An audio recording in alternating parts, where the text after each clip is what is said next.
بسم اللہ الرحمن الرحیم۔ درس قرآن کے پروگرام میں خوش آمدید۔ آج وسیلہ کے بارے میں ہم پڑھیں گے۔ وسیلہ کیا ہے، اس کا اصل معنی کیا ہے، اور قرآن اس سے متعلق کیا کہتا ہے۔ وسیلہ کے معنی ہے کسی چیز کی طرف رغبت کے ساتھ پہنچنا، ایسی چیز جو کسی مقصود یا اس کے قرب کا ذریعہ ہو۔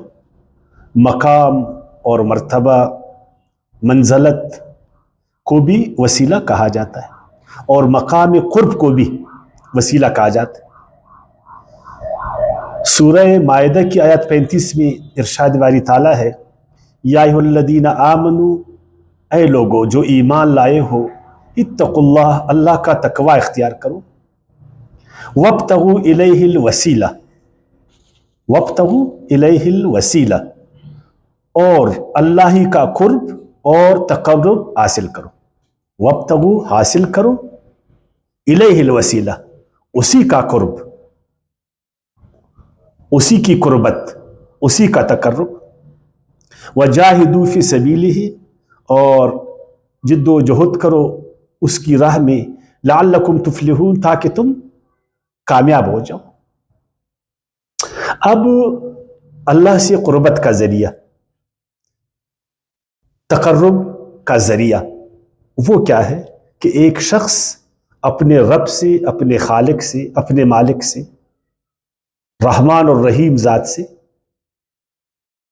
قربت حاصل کرے، اس سے قریب ہو، اس کا تعلق اس کے ساتھ بن جائے، اس کا میلان اس کی طرف ہو۔ انسان کون سا ذریعہ استعمال کرے، یہ سب سے بڑی بات ہے۔ تو اس کے بارے میں اللہ تعالیٰ نے فرمایا سورہ آل عمران کی آیات 103 میں، وَاعْتَصِمُوا بِحَبْلِ اللَّهِ جَمِيعًا، جو اللہ کی رسی ہے وہ تمہیں اللہ سے قریب کرے گا اگر تم مل کر اس کو پکڑو۔ اے ایمان والو، اللہ کی رسی کو مضبوطی کے ساتھ پکڑے رکھو، یہ تم کو اللہ سے قریب کرے گا۔ یہ وسیلہ ہے تمہارے اور اللہ کے بیچ میں، یہ وسیلہ ہے، یہ قرب کا ذریعہ ہے، یہی چیز تم کو اللہ تعالیٰ سے قریب کرتا ہے، اور یہی چیز اللہ کے ہاں تم کو مقام اور مرتبہ عطا کرتا ہے، تمہاری منزلت کو بالا کرتا ہے، اور تم کو وہ جو مقصود ہے تمہارا، جو منزل ہے تمہارا، اس سے تم کو یہ قریب کرتا ہے۔ وہ کیا ہے؟ مزید اللہ تعالیٰ نے فرمایا سورہ آل عمران کی آیت 101 میں، وَمَن يَعْتَصِم بِاللَّهِ فَقَدْ هُدِیَ إِلَىٰ صِرَاطٍ مُسْتَقِيمٍ، اور جس نے پکڑا اس ذریعے کو، اس وسیلے کو جو اس کو اللہ کے ساتھ قریب کرتا ہے، تو بے شک اس نے راہ پکڑا، سیدھی راہ، صراط مستقیم۔ مزید اللہ تعالیٰ نے وضاحت کی اس کی، مزید ہمیں سمجھایا قرآن سے سورہ بنی اسرائیل کی آیات 9 میں، ان ھذا القرآن، وہ وسیلہ کیا ہے، وہ ذریعہ کیا ہے، وہ قرآن ہے۔ ان ھذا القرآن، بے شک یہ قرآن، یہدی للتی اقوم، اس صراط مستقیم کی طرف جو بالکل سیدھا ہے، صراط مستقیم، اس کی طرف رہنمائی کرتی ہے، اور یہی ذریعہ تم کو اللہ سے قریب کرتا ہے۔ اسی کو وسیلہ پکڑو، تمہارے اور اللہ کے بیچ میں یہی چیز ہے جس کو اللہ نے اپنے آخری نبی پر نازل فرمایا، حضرت محمد صلی اللہ علیہ وسلم پر، اور آپ صلی اللہ علیہ وسلم نے یہی قرآن ہمارے سامنے، انسانوں کے سامنے بیان فرمایا، اسی پر آپ صلی اللہ علیہ وسلم نے عمل کیا، اسی کی آپ صلی اللہ علیہ وسلم نے تبلیغ کی، اسی کی آپ نے تفسیر کی، اسی کو آپ نے بیان کیا، اسی کو آپ صلی اللہ علیہ وسلم نے عمل کا منبع اور ماخذ بنایا۔ تو معلوم ہوا کہ اللہ کا قرب وہ قرآن کے ذریعے سے ہوتا ہے، جس کی طرف آپ صلی اللہ علیہ وسلم نے انسانیت کو دعوت دی۔ آپ صلی اللہ علیہ وسلم نے اس کلام کو لوگوں کے سامنے رکھا، نہ کہ پیروں فقیروں کے ذریعے سے، پیر اور فقیر تمہیں اللہ سے قریب نہیں کریں گے۔ اگر ہمارا خیال ہے کہ ایک بزرگ کا میں ہاتھ پکڑوں گا، اس کا میں مرید بنوں گا تو میں اڑوں گا، وہ آپ کو نہیں اڑائے گا، وہ آپ کو آپ کی منزل اور مقصود تک نہیں پہنچائے گا۔ وہ آپ کا ساتھی بن سکتا ہے، وہ آپ کا استاذ بن سکتا ہے، وہ آپ کی تربیت کر سکتا ہے، تزکیہ کر سکتا ہے، لیکن وہ ذریعہ نہیں ہوگا، کیونکہ وہ خود ذریعے کا جو ہے نا محتاج۔ ایک آدمی آپ کو راستے پر ڈال سکتا ہے، وہ خود راستہ نہیں بن سکتا۔ راستہ وہ قرآن ہے۔ ایک آدمی آپ کو راستے پر ڈال سکتا ہے، ایک پیر، ایک مرشد، ایک بزرگ، ایک عالم، وہ آپ کو راستے پر تو ڈال سکتا ہے، وہ آپ کو قرآن کی طرف تو راغب کر سکتا ہے، قرآن تو آپ کو سمجھا سکتا ہے، دین آپ کو سمجھا سکتا ہے، لیکن وہ خود ذریعہ نہیں ہے۔ تو وسیلہ کا پھر یہ غلط مفہوم ہمارے ذہنوں میں کیوں آیا؟ وسیلہ تو ایک عمل ہے، وسیلہ تو ایک عمل ہے، ایک ایسا عمل جس کے ذریعے سے آپ اپنے رب کے ساتھ جو ہے نا قریب ہوتے، لیکن اس کو ہم نے پیری فقیری کی طرف کیوں لے گیا؟ قرآن مجید میں ایک لفظ وسیلہ صاد سے بھی آیا ہوا ہے، یہ جو ہم پڑھ رہے ہیں سین سے ہے، وہ وسیلہ سورہ مائدہ کی آیات 103 میں جو آیا وہ صاد سے ہے۔ وہ وسیلہ عرب کے جو مشرک لوگ تھے، ان کی اونٹنیاں اگر ایک اونٹنی ان میں سے پہلی بار اور دوسری بار مادہ بچہ جنتی، مادہ بت، تو اس اونٹنی کو وہ اپنے بتوں کی طرف نظر کرتے تھے، اس کو ذریعہ بناتے تھے کہ یہ اونٹنی ہمیں ہمارے بتوں سے جن کو انہوں نے خدا کا درجہ دیا تھا وہ ہم کو قریب کر دیں گے۔ تو شاید ہم نے بھی اس وسیلے کو یہ وسیلہ سمجھا کہ ہم کسی بزرگ کو ذریعہ بنائیں گے، وسیلہ بنائیں گے، کسی کا ہاتھ ہم پکڑیں گے، کسی کو اپنا مرشد بنائیں گے، کسی کو اپنا پیر بنائیں گے، کسی سے دعا ملیں گے، تو شاید یہ ہمیں اللہ سے قریب کریں گے، شاید کہ ہمارے ان بزرگوں کی دعائیں، ان کی شفقت اور محبت، ان کی بیعت، ان کی مریدی، یہ ہمیں اللہ سے قریب کرے۔ ہم لوگوں نے بھی یہ چیز لے لی۔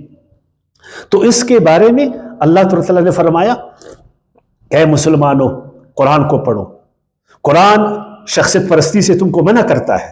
قرآن مجید میں انسان پرستی نہیں ہے، قرآن مجید میں بت پرستی نہیں ہے، قرآن مجید میں پیری مریدی نہیں ہے۔ قرآن علم کی کتاب ہے، قرآن عمل کی کتاب ہے، قرآن آپ کو غور و فکر کی دعوت دیتا، قرآن آپ کو علم و عمل کی دعوت دیتا۔ قرآن کہتے اپنی آنکھوں کو کھولو، اپنی عقل کو کھولو، خود اللہ تک پہنچو ان ذریعوں سے جو راز ذریعے اللہ تعالیٰ نے تمہیں عقل دیا، تمہیں حواس دی، عقل و حواس کی طاقت دی، وہی سے تم کو نوازا، تیری ہدایت کے لیے نبیوں اور رسولوں کا سلسلہ چلایا۔ یہ راز ذریعے ہیں، نبیوں کا جو راستہ ہے، رسولوں کا جو راستہ ہے، جو وہی ہے، یہ راز ذریعے ہے، ان ذریعوں کو استعمال کرو، نہ کہ اس کے علاوہ۔ تو تم پھر شخصیت پرستی سے بچ جاؤ گے، انسان پرستی سے بچ جاؤ گے، بت پرستی سے بچ جاؤ گے۔ اور اگر تم نے ان چیزوں کو ذریعہ بنایا تو یاد رکھو یہ تم کو عقل و فکر سے روک دیں گے، عمل اور تعامل سے تم کو روک دیں گے، پھر وہی بات ہوگا، نہ خدا مل گیا نہ وسائل صنم۔ سورہ بنی اسرائیل کی آیات 56 اور 57 میں اللہ تعالیٰ نے اس کو اس طرح واضح فرمایا۔ ارشاد باری تعالیٰ ہے قُلِ ادْعُوا الَّذِينَ زَعَمْتُم مِّن دُونِهِ، کہیے ان کو جو ان پیروں کو جو ہے نا یا زندہ یا مریم اپنے اپنے بتوں کو، ان کو وہ ذریعہ بناتے ہیں کہ یہ ہمیں اللہ سے قریب کریں گے۔ ان کو کہو اگر تمہارا یہی گمان ہے کہ اللہ کے سوا یہ ذریعہ ہمیں اللہ سے قریب کریں گے، فَلَا يَمْلِكُونَ كَشْفَ الضُّرِّ، ان کو کوئی اختیار نہیں ہے کہ وہ تکلیفیں تم سے پھر دور کرے. ولا تحویلا، نہ اس کو بدل دے. ہر انسان کو اللہ تعالیٰ نے ایک محدود اختیار دیا ہے. اس کا اختیار محدود ہے، اس کا علم محدود، اس کی طاقت محدود. وہ اس محدود طاقت میں آپ کو کچھ نہ کچھ دے سکتا ہے، اس کے علاوہ نہیں. اور اگر تم اس کو ایک لامحدود طاقت گمان کرو گے تو یہ پھر آپ کی غلطی ہے. اولئک الذین یدعون یبتغون الی ربہم الوسیلہ، یہ خود اللہ تعالیٰ سے قرب چاہتے ہیں. تم چاہتے ہو کہ یہ ہمیں اللہ سے قریب کرے، یہ چاہتے ہیں کہ ہم اللہ سے قریب ہو جائیں. وہ تو چاہتے ہیں کہ ہم ایسا کوئی عمل کرے، ایسا کوئی کام کرے جس کے ذریعے سے اللہ کا تقرب اور قرب ہمیں حاصل ہو. لیکن تم ان کے پیچھے پڑے ہو، ان کے ہاتھوں کو چومتے ہو، ان کے پیروں میں پڑے ہو، ان کو اپنے سر پر سوار کیا. ایہم اقرب ویرجون رحمتہ، وہ تو اسی میں ہے کہ کون زیادہ اللہ سے قریب ہو جائے. وہ خود اللہ کی رحمت کے پیچھے ہے، تو لہٰذا تم بھی اللہ کی رحمتوں کے پیچھے ہو جاؤ. اور دیکھو تمہارا یہ عقیدہ غلط ہے کہ ہمارے اور اللہ کے بیچ میں یہ واسطے ہیں. یہ غلط عقیدہ ہے. جب تم اپنے رب کو پکارو، جب بھی تم اپنے رب کو پکارو، جو تیرا رب ہے، جو تیرا خالق ہے، وہ ڈائریکٹ آپ کی بات کو سنے گا، آپ کی دعا کو سنے گا. ان کی ضرورت نہیں ہے. وَإِذَا سَأَلَكَ عِبَادِي عَنِّي فَإِنِّي قَرِيبٌ، سورہ بقرہ آیات 186 میں. وَإِذَا سَأَلَكَ عِبَادِي، اے پیغمبر میرے بندے میرے بارے میں پوچھتے ہیں نا، فَإِنِّي قَرِيبٌ، میں ان سے قریب ہوں. اجیب الدعوۃ الداعی اذا دعان، جب بھی وہ مجھے پکاریں گے میں ڈائریکٹ کی بات کو سنوں گا. کیوں انسان پرست بنے؟ کیوں اپنے جیسے انسانوں کو اپنے سر پر بٹھائے؟ کیوں بت پرست بنے؟ وَنَحْنُ أَقْرَبُ إِلَيْهِ مِنْ حَبْلِ الْوَرِيدِ، 50ویں سورت کی آیت 16 میں اللہ تعالیٰ نے فرمایا کہ میں اپنے بندے سے اس کی شہرک سے بھی زیادہ قریب ہوں. اللہ ہم سے قریب ہے، اللہ کا کلام ہم سے قریب ہے، قرآن عظیم الشان. اللہ کے رسولوں کی تعلیمات ہمارے سامنے ہے، خصوصاً آپ صلی اللہ علیہ وسلم کی سنت عمل ہمارے سامنے ہے. اللہ تعالیٰ نے حق و حواس ہمیں دی. کائنات میں اللہ تعالیٰ کی مشیت کار فرما ہے، اس کا قانون جاری ہے.